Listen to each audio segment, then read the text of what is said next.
Industry latest skills తో best career మీ సొంతం 100% practical learning and top placements కోసం ఇప్పుడే జాయిన్ అవ్వండి రాయ్ యూనివర్సిటీ.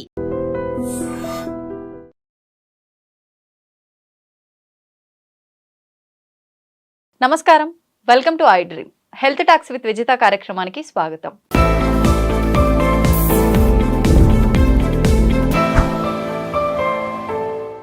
ప్రస్తుతం మనతో పాటు ఉన్నారు doctor Sujith Kumar, senior consultant surgeon, robotic surgeon, 20 ఏళ్ల అనుభవం కలిగిన వారు. ఇప్పుడు వారితో మాట్లాడి మనకున్న ప్రత్యేకించి గాల్ బ్లాడర్లో స్టోన్స్ ఎందుకు వస్తాయి, ఎవరికి వస్తాయి, ఏ వయసు వాళ్ళలో ఎక్కువగా వస్తాయి, ఎక్కువగా మహిళల్లోనే వస్తుంటాయి అని చెప్పి వింటూ ఉంటాము. ఎందుకు మహిళల్లోనే వస్తాయి, మేల్స్లో కూడా ఎక్కువ వచ్చే అవకాశం ఉంటుందా, ఇలాంటి ఆసక్తికరమైన విషయాలు ఇప్పుడు సార్తో మాట్లాడి తెలుసుకునే ప్రయత్నం చేద్దాం. నమస్తే సార్. నమస్తే అండి. సార్, గాల్ బ్లాడర్లో స్టోన్స్ ఇది చాలా పెద్ద సమస్యగానే తీసుకోవచ్చు అనుకుంటాను. నా వరకైతే చాలామంది చాలా ఎక్కువగా సఫర్ అవుతుంటారు దీనివల్ల. అసలు నిజంగా ఇది ఏ వయసు వాళ్ళలో వస్తుంది, ఇది నిజంగా ప్రమాదకరమైందా, ఎక్కువ ప్రమాదకరమైందిగా అంటే మొదట మనం గుర్తించగానే తీసుకోవచ్చు అంటారా, ఎలా ఉంటుంది సార్ దీని తీవ్రత అనేది? విజిత్ గారు, మీరు అడిగిన దాంట్లో 2-3 క్వశ్చన్స్ ఉన్నాయి కదా. మొదట గాల్ బ్లాడర్ అసలు ఏంటి అంటే కాలేయం కింద ఉండే ఒక చిన్న ఆర్గన్, అది గాల్ బ్లాడర్ లేదా పిత్తాశయం అంటాం తెలుగులో. అయితే దీని మెయిన్ ఫంక్షన్ ఏంటి అంటే పైత్యరసం ఏదైతే ఫామ్ అవుతుందో కాలేయంలో, ఇది లివర్లో నుంచి సెక్రీట్ అయ్యి గాల్ బ్లాడర్లో స్టోర్ అయ్యి మనం తిన్న ప్రతిసారి అది కడుపులోకి అంటే ఇంటెస్టైన్స్లోకి రిలీజ్ అవ్వడం జరుగుతుంటుంది. సో ఎప్పుడైతే కొంచెం ఆహార పద్ధతులు సరిగ్గా లేవు, లేదు ఇప్పుడు మీరు చెప్పినట్టు ఫీమేల్స్లో ఎక్కువ అన్నారు, ఎందుకంటే ఈస్ట్రోజన్ అనే హార్మోన్ ఉండడం వల్ల యాక్చువల్లీ ఈ పైత్యరసంలో కొలెస్ట్రాల్ లెవెల్స్ అనేవి ఎక్కువ అవడం చూస్తున్నాం. సో అందుకే ఫీమేల్స్లో ఇది మోర్ కామన్. అయితే ఈ పిత్తాశయంలో వచ్చే రాళ్ళు కూడా కొలెస్ట్రాల్ స్టోన్స్ ఉంటాయి, బైల్ సాల్ స్టోన్స్ ఉంటాయి. సో కొలెస్ట్రాల్ ఎక్కువ, ఇప్పుడు ఉబకాయం ఉండే వాళ్ళల్లో కొలెస్ట్రాల్ ఎక్కువ, వీళ్ళలో కొలెస్ట్రాల్ స్టోన్స్ చూస్తాం. ఇవి కొంచెం ఎల్లో కలర్గా ఉండడము చూడడం జరుగుతుంది. ఏది ఎక్కువగా రిస్క్ ఫ్యాక్టర్గా తీసుకోవచ్చు అంటే? కొలెస్ట్రాల్ అన్నది సహజంగా చాలా సాధారణంగా మనం చూస్తున్న కొలెస్ట్రాల్ స్టోన్స్ అనేవి అండ్ మహిళల్లో ఎక్కువగా చూడడం జరుగుతుంది. అది ఎప్పుడైతే కొంతమందిలో ఈ రక్తంకి సంబంధించిన కొన్ని ప్రాబ్లమ్స్, ఇప్పుడు సికిల్ సెల్ అనేమియా లాంటివి, ఇట్లాంటివి డిసీజెస్ ఎప్పుడైతే ఉంటాయో వీళ్ళలో ఆర్బీసీ బ్రేక్ డౌన్ అనేది ఎక్కువ ఉండడం వల్ల బిలిరుబిన్ అన్నది పెరిగే ఛాన్సెస్ ఎక్కువగా ఉంటాయి. సో వీళ్ళలో బిలిరుబిన్ స్టోన్స్ చూడటం జరుగుతుంది. సో ఇప్పుడు ఈ 80% స్టోన్స్ కొలెస్ట్రాల్ స్టోన్స్ ఉంటాయి, 20% మాత్రం బిలిరుబిన్ స్టోన్స్ ఉంటాయి. ఇవి కొంచెం బ్రౌన్ లేదా బ్లాక్ కలర్లో ఉండే ఛాన్సెస్ ఉంటాయి. సో ఇదే కాకుండా, రెండు కాకుండా ఇంకొక ఎంటిటీ ఉంటుంది, ఫంక్షనల్ డిస్పెప్సియా అంటాం. అంటే నార్మల్గా మనం ఫుడ్ తిన్నప్పుడు కడుపు ఎట్లనైతే డిస్టెండ్ అవుతుందో, స్టమక్ డిస్టెండ్ అయినప్పుడు గాల్ బ్లాడర్ అనేది కాంట్రాక్ట్ అయ్యి బైల్ జ్యూస్ని రిలీజ్ చేయాలి. కానీ వీళ్ళల్లో ఆ కాంట్రాక్షన్ డెఫిసిట్స్ ఉంటాయి. అంటే ఏ విధంగా కాంట్రాక్ట్ అవ్వాలో అట్లా కాంట్రాక్ట్ అవ్వకపోవడం వల్ల పైత్యరసం అనేది ఎక్కువసేపు పిత్తాశయంలో ఉండిపోతుంది. అది ఉండడం వల్ల సూపర్ సాచురేషన్ అంటాం కదా, అట్లా కూడా స్టోన్స్ ఫామ్ అవడం చూస్తున్నాం. ఈ 3 కారణాల వల్ల స్టోన్స్ ఫార్మేషన్ అనేది చూడడం జరుగుతుంది. ఓకే, మనం అంటే తీసుకునే ఆహార పదార్థాల ప్రభావం కూడా ఈ స్టోన్స్ ఏర్పడడానికి రీజన్ డెఫినెట్గా ఉంటుంది. ఇప్పుడు మనం తినే దాంట్లో ఎక్కువగా హై ఫ్యాట్ ఫుడ్ ఉంది అన్నప్పుడు ఈ ప్రాసెస్ అయిన తర్వాత కొలెస్ట్రాల్ అన్నది ఫామ్ అవడం సో ఈ స్టోన్స్ అన్నవి మనం అర్థం చేసుకోవాల్సింది, కొలెస్ట్రాల్కి బైల్ సాల్ట్స్కి మధ్యలో ఉన్న రేషియో మెయింటైన్ అయినంత వరకు స్టోన్స్ ఫామ్ అవ్వవు. కొలెస్ట్రాల్ శాతం పెరిగినా, బైల్ సాల్ట్ శాతం పెరిగినా స్టోన్స్ అనేవి ఫామ్ అవడం చూస్తాం మనం. సో ఇప్పుడు మనం తినే దాంట్లో సూపర్ హై ఫ్యాట్ ఫుడ్ తింటున్నారు, వీళ్ళలో కొలెస్ట్రాల్ స్టోన్ ఫార్మేషన్ టెండెన్సీ ఎక్కువ ఉంటుంది. అది ఇప్పుడు మీరు చాలా మంది సినీ ఫీల్డ్లో చూసినట్టు ఆర్ మోడలింగ్ ఫీల్డ్లో చూసినట్టు అయితే వీళ్ళు నో ఫ్యాట్ ఫుడ్, లో ఫ్యాట్ ఫుడ్ అంటే వీళ్ళకి ఒక పర్టికులర్ అవగాహన ఉండదు. సో ఏది అంటే తినకపోతే బరువు తగ్గుతాం అనే ఒక అపోహలో వీళ్ళు తినరు. సో ఇట్లాంటప్పుడు ఏమవుతుంది, మీరు తిన్న ఫుడ్లో ఫ్యాట్ ఉంటేనే పైత్యరసం అనేది రిలీజ్ అవ్వడం జరుగుతుంది, ఆ ఫుడ్తో కలవడం జరుగుతుంది. ఫ్యాటే లేకపోతే అసలు గాల్ బ్లాడర్ కాంట్రాక్షన్ అనేది ఉండదు. అట్లా లేని టైంలో కూడా అక్కడ మళ్ళీ బైల్ స్టేసిస్ అయిపోయి స్టోన్ ఫార్మేషన్ అయ్యే ఛాన్సెస్ కూడా ఎక్కువ ఉంటుంది. 2 రకాలు కూడా రిస్క్ ఉంటుంది, 2 రకాల్లో ప్రాబ్లమ్స్ ఉన్నాయి. సో ఇప్పుడు ఇవన్నీ రావడానికి మెయిన్ రీజన్ ఏంటి అంటే అవగాహన సరిగ్గా లేకపోవడం వల్ల, ఎట్లా తినాలి అన్నది తెలియకపోవడం వల్ల. అదే Okay. కాకుండా ఇప్పుడు బయట లైఫ్ స్టైల్ చేంజెస్, అవును. జంక్ కల్చర్ ఎక్కువైపోయింది. జంక్ ఇప్పుడు వెస్టర్న్ జంక్ కన్నా మన ఇండియన్ జంకే ఇంకా చాలా డేంజరస్ యాక్చువల్లీ. సో ఇట్లా తినడం వల్ల కూడా దీని ఇన్సిడెన్స్ పెరగడం చూస్తున్నాం. ఇప్పుడు మీరు కొలెస్ట్రాల్ ఫ్యాక్టర్కి సంబంధించిన అవి కూడా చెప్పారు కదా సార్. ఇప్పుడు అది ఓన్లీ చాలా మంది కొలెస్ట్రాల్ అనగానే ఆయిల్ తీసుకోగానే వస్తుంది. అది ఏ రకమైన కొలెస్ట్రాల్ అయినా సరే ఈ భావనలో ఎక్కువగా ఉంటారు. ఇప్పుడు ఈ స్టోన్ కి సంబంధించి కూడా ఆయిల్ ఫుడ్ ఎక్కువ తీసుకుంటేనే ఉంటుందా, మీరు అన్నట్టుగా జంక్ ఇతర పదార్థాలు? గుడ్ ఫ్యాట్ అని ఉంటుంది, బ్యాడ్ ఫ్యాట్ అని ఉంటుంది. ఎప్పుడైనా బైల్ జ్యూస్ అన్నది ఫ్యాట్ డైజెషన్లో మనకు హెల్ప్ చేస్తుంది. సో గుడ్ ఫ్యాట్ తీసుకున్నంత వరకు అది మనకి హెల్పే అవుతుంది. ఈ గుడ్ ఫ్యాట్స్ అంటే దేన్ని అంటే మనం కోకోనట్స్ని, కోకోనట్ ఆయిల్, అవకాడోస్, లేకపోతే ఎక్స్ట్రా వర్జిన్ ఆలివ్ ఆయిల్ ఇవన్నీ అంటున్నాం. లేదంటే గుడ్ నట్స్ అండ్ సీడ్స్ ఉంటాయి, వీటిల్లో గుడ్ ఫ్యాట్స్ ఉంటాయి. సో ఈ తినడం వల్ల బాడీకి హెల్ప్ అవుతుంది. కానీ ఈ జంక్ ఎప్పుడైతే ఎక్కువైపోతుందో దీని నుంచి కొంచెం ప్రాబ్లమాటిక్గా తయారవుతుంది. ఇప్పుడు ఈ స్టోన్స్ ఒకసారి ఫామ్ అయ్యాయి అని అంటే ఆ పర్సన్ లో ఎలాంటి చేంజెస్ ఉంటాయి, ఎలా ఐడెంటిఫై చేయొచ్చు అంటారు? సో ఇప్పుడు symptoms basically gallbladder contract అయిన ప్రతిసారి ఈ స్టోన్ అన్నది తోసి ముందుకు వచ్చేస్తుంది. సో పిత్తాశయం నుంచి వచ్చే పైత్య నాళాలు ఏవైతే ఉంటాయో, పెద్ద సిస్టిక్ డక్ట్ ఉంటుంది, కామన్ బైల్ డక్ట్ ఉంటుంది. సో ఈ స్టోన్ ఎప్పుడైతే స్లిప్ అయి ముందుకు వచ్చి ఇరిటేట్ చేస్తూ ఉంటుందో వాళ్ళకి పెయిన్ రావడం చూస్తాం. ఈ పెయిన్ కూడా కుడి పక్కన పై భాగంలో ఎక్కువగా రావడం చూస్తాం. అంటే గాల్ బ్లాడర్ ఉండే ప్లేస్ అది కాబట్టి అక్కడ నార్మల్గా ఫస్ట్ పెయిన్ అన్నది చెప్పడం జరుగుతుంది. ఫుడ్ తీసుకున్నాక పెయిన్ ఇంక్రీజ్ అవుతుంది అని చెప్తారు. అండ్ చాలా మంది కొంచెం ఓపిక ఎక్కువ ఉండి టాలరెన్స్ ఎక్కువ ఉన్న వాళ్ళలో అది they will think it as acute gastric, acidity ఎక్కువైందనే లక్షణాలాగా దాన్ని ఫీల్ అవుతా ఉంటారు.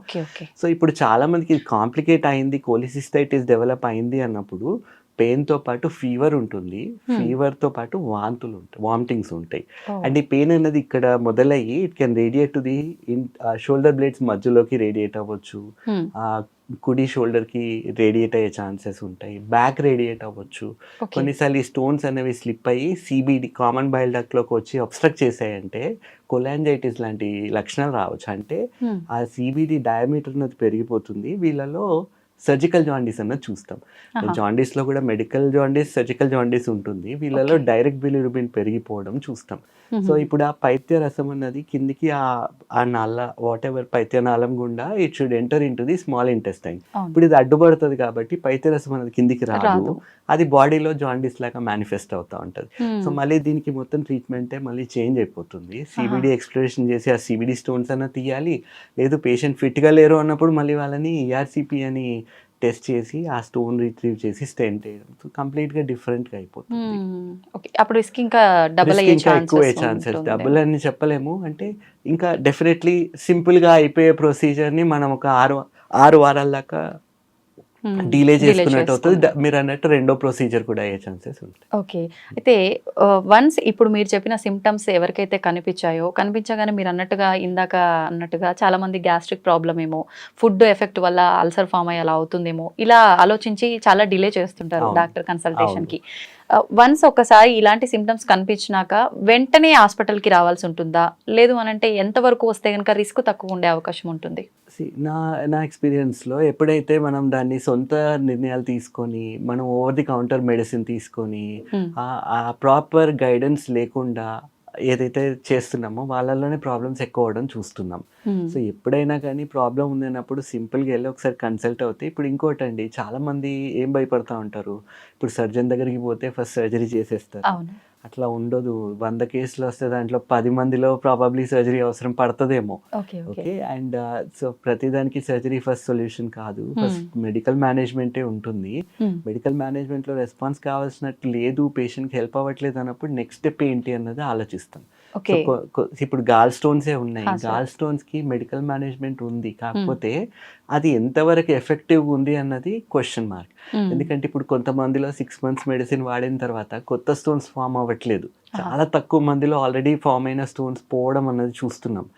మెజారిటీ ఆఫ్ ది పీపుల్ కొత్తవి ఫామ్ అవ్వట్లేదు. బైల్ జ్యూస్ క్వాలిటీ అన్నది బెటర్ అవ్వడం వల్ల ఇంకా లివర్ పనితనం అన్నది మెరుగ్గా అవ్వడం చూస్తున్నాం. అల్టిమేట్లీ సర్జరీ అవసరం పడే ఛాన్సెస్ ఎక్కువ ఉంటున్నాయి. ఓకే, ఇప్పుడు మీరు ఇందాక అన్నట్టుగా ప్రతి దానికి సర్జరీ అవసరం పడదు అని అంటే ఇప్పుడు ఈ స్టోన్స్ కి సంబంధించి కూడా మెడిసిన్స్ ద్వారా క్యూర్ అయ్యే ఛాన్సెస్, డిసొల్యూషన్ థెరపీ ఉంది. అయితే ఇది నేను చెప్పినట్టు ఆ 6 months ట్రీట్మెంట్ ఇచ్చిన తర్వాత 100 మందిలో చూసుకుంటే మేబీ ఒక్కరిద్దరిలో అది హెల్ప్ అవ్వడం చూస్తున్నాం. ఓకే. ఓకే. కాకపోతే అది బుక్లో డాక్యుమెంట్ అయ్యింది. మనం అది ఇవ్వడం వల్ల బయల్ క్వాలిటీ అన్నది బెటర్ అవ్వడం చూస్తున్నాం. అది స్టోన్స్ వచ్చినాయి పోతాయా అంటే అది 100% పోతాయి అని చెప్పడానికి. అయితే ఇప్పుడు సర్జరీ విషయానికి వస్తే చాలా మంది ఇంతకు ముందు కాలంలో అయితే సర్జరీస్ అనగానే చాలా భయంగా ఉండేది. ఖచ్చితంగా కొన్ని సెంటీమీటర్స్ కోత అనేది ఉండేది. మళ్ళీ అవి మానటానికి సమయం, అక్కడ స్టిచెస్ వేశారు, మళ్ళీ అవి తీయటం చాలా రిస్క్. అందుకే చాలా మంది సర్జరీ అనగానే భయపడిపోతూ ఉంటారు. హాస్పిటల్కి రావాలంటే కూడా సర్జరీ ఇప్పుడు మీరు అన్నట్టుగా భయపడుతూ ఉంటారు. ఇప్పుడు అలా కాకుండా మనకు సర్జరీ కోతలు లేకుండానే లాప్రోస్కోపీ అని చెప్పి, మనకు రోబోటిక్ అని చెప్పి రకరకాలుగా ఉన్నాయి. దీనికి ఏ సర్జరీ ప్రిఫర్ చేస్తుంటారు? లేదండి, ఇప్పుడు ఏదైనా కానీ ఓపెన్ సర్జరీ అయినా లాప్రోస్కోపీ అయినా మనం పేషెంట్ వయసు, వాళ్ళకున్న కోమార్బిడిటీస్ ఎట్లా ఉన్నాయి, ఊపిరితిత్తులు, గుండె పనితనం ఎట్లా ఉంది, అది చూసి వాళ్ళకి ఏది కరెక్ట్ అన్నది చెప్పడం జరుగుతుంది. అయితే ఈ రెండిట్లో ఏది బెటర్ అంటే గాల్ బ్లాడర్ రిలేటెడ్గా లాప్రోస్కోపీ అనేది గోల్డ్ స్టాండర్డ్ అయిపోయింది ఆల్రెడీ. లాస్ట్ 10-15 ఏళ్ళ నుంచి కూడా లాప్రోస్కోపీ అన్నది మోర్ యాక్సెప్టబుల్ ఉంది అండ్ పేషెంట్ వైజ్ కూడా రికవరీ చాలా ఫాస్ట్గా ఉండడం చూస్తున్నాం. ఇంతకుముందు ఇదే సర్జరీ ఎప్పుడైతే ఓపెన్ సర్జరీ చేస్తామో దగ్గర 10 నుండి 12 సెంటీమీటర్ల కట్ ఉండేది, మజిల్స్ అన్నిటిని కట్ చేసేవాళ్ళం. అయితే ఇప్పుడు లాప్రోస్కోపీ కీ హోల్ సర్జరీ అని కూడా అంటాం దీన్ని. సో దీన్ని ఏంటంటే ఇక్కడ మజిల్స్ని కట్ చేయం, మనం దాన్ని స్ప్లిట్ చేసి ట్రోకర్స్ పాస్ చేసి 1 సెంటీమీటర్ ఇన్సిషన్స్ 2 ఉంటాయి, 1/2 సెంటీమీటర్ ఇన్సిషన్స్ ఇంకో 2 ఉంటాయి. సో అందులోంచే ట్రోకర్స్ పాస్ చేసి టెలిస్కోప్ ఇన్స్ట్రుమెంట్స్ అన్ని పాస్ చేసి ఇప్పుడు ఇట్ ఈస్ బేసికలీ లైక్ మనం ఇప్పుడు ప్లే స్టేషన్, ఎక్స్బాక్స్ ప్లే చేస్తే ఎట్లా మనం అక్కడ చూస్తా ఇక్కడ ఆడినట్టే ఇది కూడా అంతే. అంటే హ్యాండ్ ఐ కోఆర్డినేషన్ డెవలప్ అవ్వడానికి టైం పడుతుంది, కానీ యాక్చువల్లీ ఒకసారి అదే అలవాటు అయిన తర్వాత దిస్ ఈజ్ మచ్ ఈజియర్. ఇప్పుడు రోబోటిక్ అన్నది దీనికి కూడా అడ్వాన్స్మెంట్. ఇప్పుడు అయితే రోబోటిక్ ఎక్కడ హెల్ప్ చేస్తుంది అంటే కొంచెం పెల్విక్ సర్జరీస్లో, ఇసోఫేజియల్ సర్జరీస్లో, అన్నవాహికకు సంబంధించిన వాటిల్లో మనకి మ్యానిపులేటింగ్ యాంగిల్ చాలా తక్కువ ఉంటుంది లాప్రోస్కోపిక్ ఇన్స్ట్రుమెంట్స్లో, అక్కడ ఇవి హెల్ప్ అవుతాయి. అంతే తప్ప laparoscopy and robotic for gallbladder doesn't really make a change. Laparoscopy is much better. Once patient ఒకసారి ఈ సిమ్టమ్స్ ద్వారా మీ దగ్గరకు వచ్చి ఆపరేషన్ అవసరం పడితే గనక కన్సల్టేషన్ తర్వాత ముందు వాళ్ళకి ఏమైనా ప్రిపరేషన్స్ ఉంటాయా? ఆరోగ్య అంటే వాళ్ళ కండిషన్స్, బీపీలు, షుగర్లు ఇలాంటివి ఉంటాయి అంటారు. సర్జరీకి ముందు అవన్నీ చూసుకోవాలంటారు. ఏ పేషెంట్ సర్జరీకి వచ్చినా ప్రీ ఆపరేటివ్ ఆప్టిమైజేషన్ అన్నది ఉంటుంది.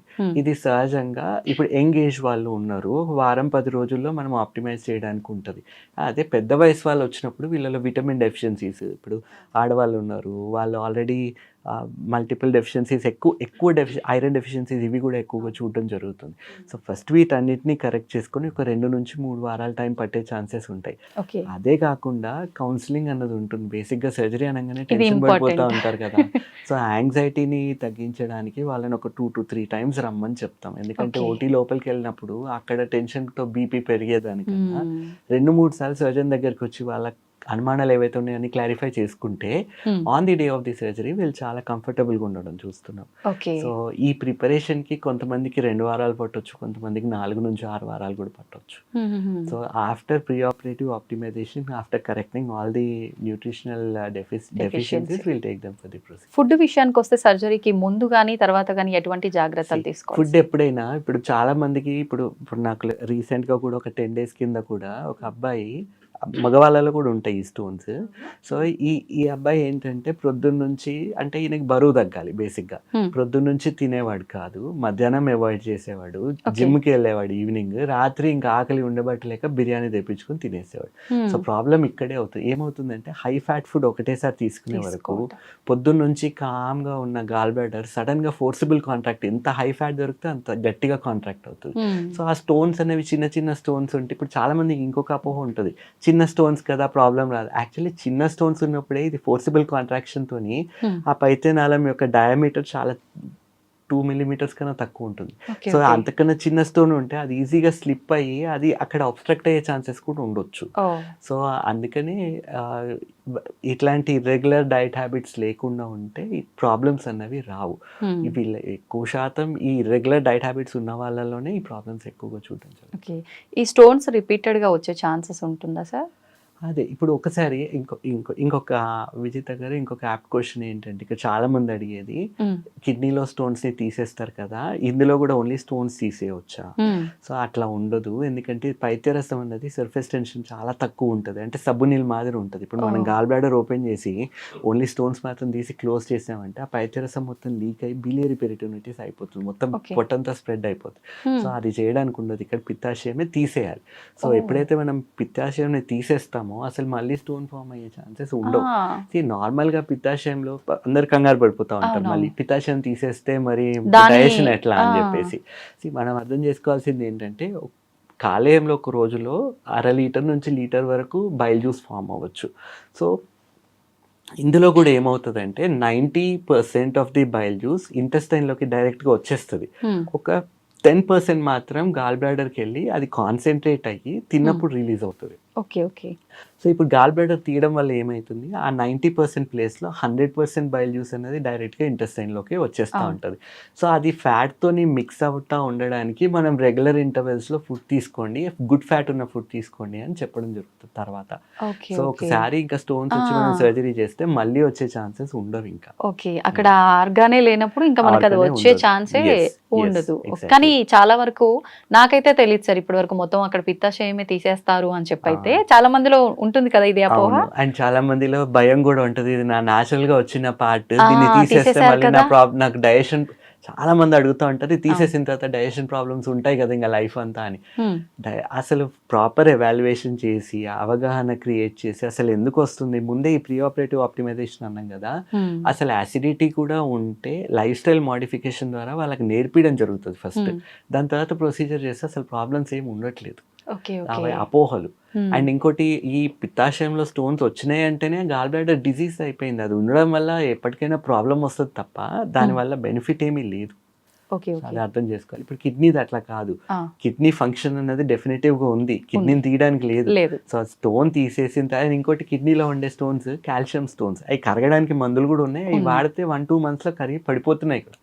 కానీ ఇవి సార్ ఇప్పుడు గాల్ బ్లాడర్ లో స్టోన్స్ అని మాత్రమే వింటూ ఉంటాం, ఇన్ఫెక్షన్స్ కూడా వచ్చే ఛాన్సెస్ ఉంటాయా గాల్ బ్లాడర్ లో? విజేత గారు చాలా చక్కని క్వశ్చన్ అడిగారు. యాక్చువల్లీ ఇన్ఫెక్షన్ ని మనం గాల్ బ్లాడర్ లో వచ్చే ఇన్ఫెక్షన్ కొలిసిస్టైటిస్ అని అంటాం. సో అక్యూట్ ఉంటుంది, క్రానిక్ ఉంటుంది, అంటే చాలా తక్కువ టైంలో ఉన్నదాన్ని ఈ మధ్యలో వచ్చిందని అక్యూట్ అంటే రోజులు కొద్ది రోజుల క్రితం ఎక్కువ ఎప్పటి నుంచో ఉండి నెలలు పొడుగుతా ఉన్నప్పుడు దాన్ని క్రానిక్ కొలిసిస్టైటిస్ అనడం జరుగుతుంది, అంటే దీర్ఘకాలికంగా ఉండేదాన్ని క్రానిక్ అంటాం. సో ఇప్పుడు అక్యూట్ లో ఏమవుతుంది, సడన్ గా నొప్పి వచ్చేసి ఏం తిన్నా ఏం నొప్పి రావడము, వామిటింగ్స్ ఉండడము, ఫీవర్ రావడం, ఇవన్నీ చూస్తాం, దీన్ని మనం అక్యూట్ కొలిసిస్టైటిస్ అంటాం. సో ఇందులో కూడా ఏంటి, మనం విత్ ఇన్ 1 or 2 days లో మన దగ్గరకు వచ్చేస్తే సింపుల్గా సర్జరీ చేసేసి డైరెక్ట్గా ఇంటికి పంపడం జరుగుతుంది, అసలు ఎటువంటి కాంప్లికేషన్స్ అనేవి ఉండవు. అయితే ఎప్పుడైతే 2-3 days దాటుతుందో లోపల పిత్తాశయంలో వచ్చే చేంజెస్ చాలా ఉంటాయి, ఆ గాల్ బ్లాడర్ వాల్ ఫ్రైయబుల్గా అయిపోవడం చూస్తాం, అండ్ చుట్టూ ఉండే ఒమెంటమ్, ఇంటెస్టైన్స్ ఇవన్నీ ఇక్కడికి వచ్చి లివర్ దగ్గర అతుకులు పడడం చూస్తాం. సో ఇటు ఒకసారి అతుకులు పడ్డాయంటే అవి వాటిని, అంటే ఇది బాడీ మెకానిజం, అంటే ఆ ఇన్ఫెక్షన్ ఏదైతే ఉందో దాన్ని అంతా ఒక చోట కంటైన్ చేయడానికి. సో ఆ టైమ్లీ ఇంటర్వెన్షన్ ఉంటే ఓకే, లేదు అంటే మొత్తం ఒక మాస్ లాగా ఫామ్ అయిపోతుంది. ఈ టైంలో మనం ఏదైనా చేయడానికి ట్రై చేసినా, ఇప్పుడు ఇంటెస్టైనే ఉంది, చినిగిపోయే ఛాన్సెస్ ఉంటాయి, ఇంటెస్టైన్స్ పర్ఫరేట్ అవ్వచ్చు, గాల్ బ్లాడర్ పర్ఫరేట్ అవ్వచ్చు, వాల్ చాలా ఫ్రైయబుల్గా ఉంటుంది. సో ఇట్లాంటి కేసెస్లో ఏం చేస్తాం, అన్లెస్ ఇట్ ఈస్ నీడెడ్, ఏదైనా యాప్సెస్ లాగా ఫామ్ అయింది లేదంటే గాల్ బ్లాడర్ ఎంపైమా లాగా ఫామ్ అయింది అంటే తప్ప మనం ఇన్వాల్వ్ అవ్వము. మనం మెడికల్ మేనేజ్మెంట్ ఇస్తాం, యాంటీబయాటిక్స్ ఇచ్చి ఆ ఇన్ఫెక్షన్ తగ్గేదానికి ఏం చేయాలో అన్నీ చేసి స్లోగా ఒకసారి మనిషి కోలుకున్న తర్వాత 6 నుంచి 8 వారాలు ఆగిన తర్వాత ఆపరేషన్ తీసుకోవడం జరుగుతుంది. ఎమర్జెన్సీ సర్జరీ అవసరం పడే సిచ్యువేషన్స్ ఏమైనా ఉంటాయా సార్? ఉంటాయి. ఇదే సిచ్యువేషన్ అక్యూట్ కొలిసిస్టైటిస్ ఉన్నప్పుడు వెంబడే వచ్చేస్తే మనం 1 or 2 days లోపల అయితే మనం వెంబడే సర్జరీ చేసేయచ్చు. 2-3 days దాటింది అంటే మాత్రం మనం దాని ట్రీట్మెంట్ మొత్తం చేంజ్ అయిపోతుంది. 6 నుంచి 8 వారాల వరకు ఇనిషియల్గా యాంటీబయాటిక్ వాడాలి, ఫాలోఅప్ లో ఉండాలి. 6 నుంచి 8 వారాల తర్వాత సర్జరీకి తీసుకోవడం జరుగుతుంది. కొంచెం పరిస్థితులన్నీ బ్యాలెన్స్ చేయాలి. బ్యాలెన్స్ చేయాలి. అంటే ఇప్పుడు ఏమైంది, ఇప్పుడు ఉంది నాకు దగ్గర 4 days తర్వాత వచ్చారు, ఇప్పుడు నేను ఏదో హీరోయిక్ సర్జరీ చేయాలి, నేను వెళ్ళిపోయి సర్జరీ చేయడానికి పోతే అది పేషెంట్కి హెల్ప్ కన్నా హార్మ్ అయ్యే ఛాన్సెస్ ఎక్కువ ఉంటాయి. అందుకే అది ఏ టైంలో ఇంటర్వ్యూన్ అవుతే పేషెంట్కి హెల్ప్ అవుతుంది అన్నది చూసి ఆ టైంలో ఇంటర్వ్యూన్ అవుతాం. అదే ఒక్కోసారి ఏమవుతుంది, చీమగడ్డ లాగా ఫామ్ అయిపోతాయి. అట్లా ఫామ్ అయినప్పుడు ఆ ఇన్ఫెక్షన్ తగ్గదు. సో సోర్స్ ఆఫ్ ఇన్ఫెక్షన్ అనేది మనం తీయాలి. సెప్సిస్ సోర్స్ తీసేస్తేనే పేషెంట్ రికవర్ అవుతాడు.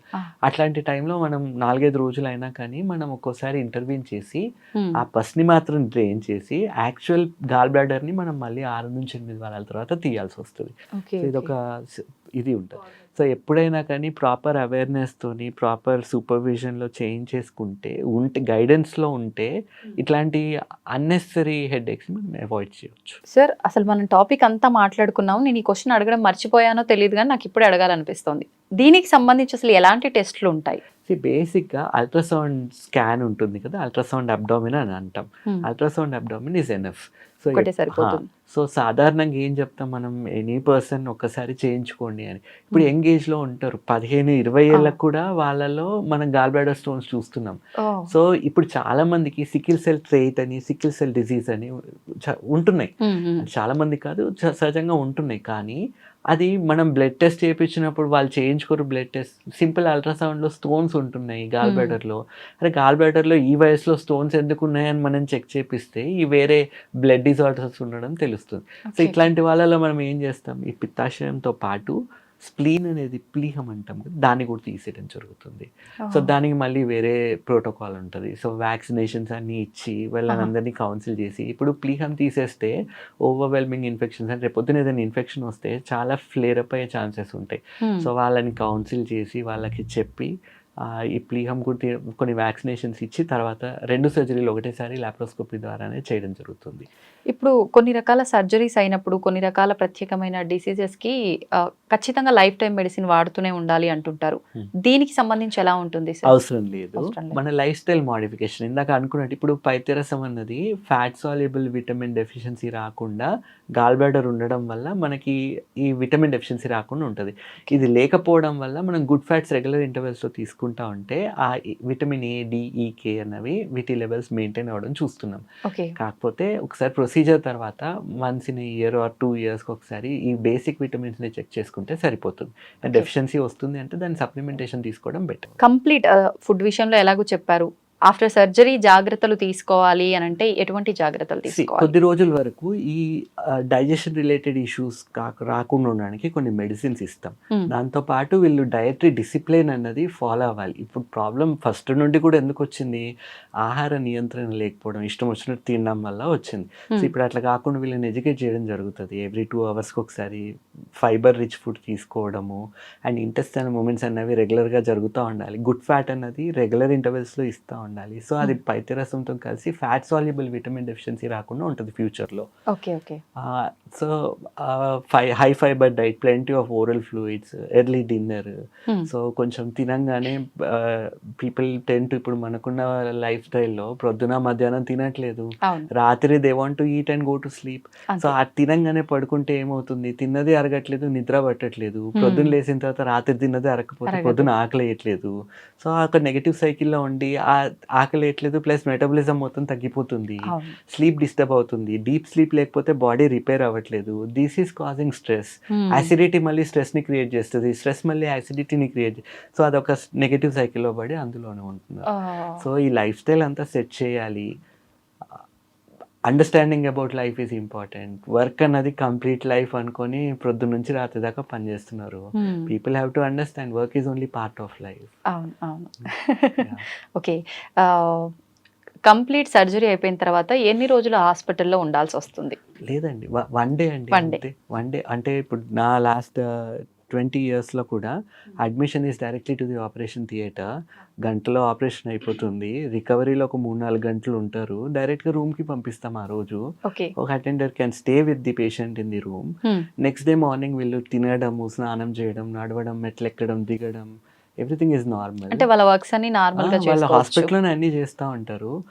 With in 24 hours will be discharging them. అంతే. ఇంటికి వెళ్ళిన తర్వాత కూడా వాళ్ళకి ఒకటే చెప్తాం, రాత్రి 9-9:30 వరకు మీరు పడుకోకండి, ప్రొద్దునంతా యాక్టివ్గా ఉండండి, only sleep during the night time. ఇప్పుడు మనం ఇంతకుముందు ప్రాక్టీసెస్ ఎట్లా ఉండేవి, హాస్పిటల్ ఒకసారి సర్జరీ అయింది అంటే 10 రోజులు 15 రోజులు హాస్పిటల్లో ఉంచేవాళ్ళు. అవును. ప్లస్ చుట్టాలందరూ ఏం చేసేవాళ్ళు, మొత్తం స్వీట్స్ తీసుకొచ్చి తినిపించాలి. ఇప్పుడు ప్రాక్టీసెస్ అన్ని చేంజ్ అవుతున్నాయి. సో నెక్స్ట్ డే డిశ్చార్జ్, ఆ వెళ్ళిన తర్వాత కూడా ఏం తినాలి, ఎట్లా తినాలి ఏంటి అన్ని ముందే చెప్పి పెడతాము. స్వీట్స్ షుగర్ ఇవన్నీ అవాయిడ్ చేయాలి. అండ్ ప్రాపర్ లైఫ్ స్టైల్ అనేది మనం ఆపరేషన్ ముందు నుంచే మెయింటైన్ చేస్తాం కాబట్టి ఆపరేషన్ తర్వాత వీళ్ళకి సాధారణంగా నొప్పులు రావడము, ఇబ్బంది ఉండడం ఏమీ ఉండదు. అండ్ ఇప్పుడు లేటెస్ట్ ట్రెండ్ ఏంటి అంటే ఎర్లీ ఎంట్రల్ ఫీడింగ్, ఎర్లీ అంబులేషన్, అంటే ఎంత తొందరగా లేచి నడిస్తే అంత తొందరగా నార్మల్ అయిపోతున్నారు. ఇప్పుడు నా పేషెంట్స్ని 2వ రోజు చూసి సర్జరీ అయింది అంటే సాధారణంగా ఎవరు చూసినా నమ్మడానికి ఉండదు. వాళ్ళు నమ్మరు యాక్చువల్లీ. వాళ్ళు ఫాలో అప్ వచ్చినప్పుడు ఓపీలో పక్కనున్న వాళ్ళకి నాకు మొన్న సర్జరీ అయింది అంటే వాళ్ళు నమ్మరు, ఇది ఏం చెప్తున్నారు వీళ్ళు అనుకుంటారు. బేసిక్గా లాప్రోస్కోపీ అన్నది అడ్వాన్స్మెంట్, దాన్ని మనం ఒక కరెక్ట్ సర్జన్ చేతిలో ఉంటే ఇంకా ఈజీగా అయ్యే ఛాన్సెస్ ఉంటాయి. నిజంగా గాల్ బ్లాడర్ లో స్టోన్స్ అనగానే ప్రతి ఒక్కరిలో కూడా ఇందాక నాకున్నట్టుగానే చాలా అపోహలు ఉన్నాయి సార్. మీ మాటల ద్వారా ఆ అపోహలన్నీ కూడా క్లియర్ అయిపోయాయి. Thank you sir, thank you very much. Thank you అండి. And for more videos, Please subscribe to iDream. Please subscribe to iDream. Please subscribe iDream. And please subscribe to iDream. For more videos, subscribe to iDream. please like, share and subscribe to the channel. Congratulations, iDream. Subscribe to iDream. Subscribe to iDream. So subscribe to iDream Media. iDream ki iDream team andarki huge congratulations. Please subscribe iDream Media. Please subscribe to iDream. Subscribe iDream. Please subscribe to iDream. iDream అంటే నా కళల ఛానల్ను subscribe చేసుకున్న నోరు తిరుగుతలేదు, మీరైతే గంట గుర్తు కొట్టండి. For more such videos, please subscribe to iDream. Subscribe to iDream. Please subscribe to iDream. Please subscribe iDream Media. Please do subscribe to iDream. Please subscribe to iDream Media. For best entertainment and information, please subscribe iDream. And don't forget to subscribe to iDream.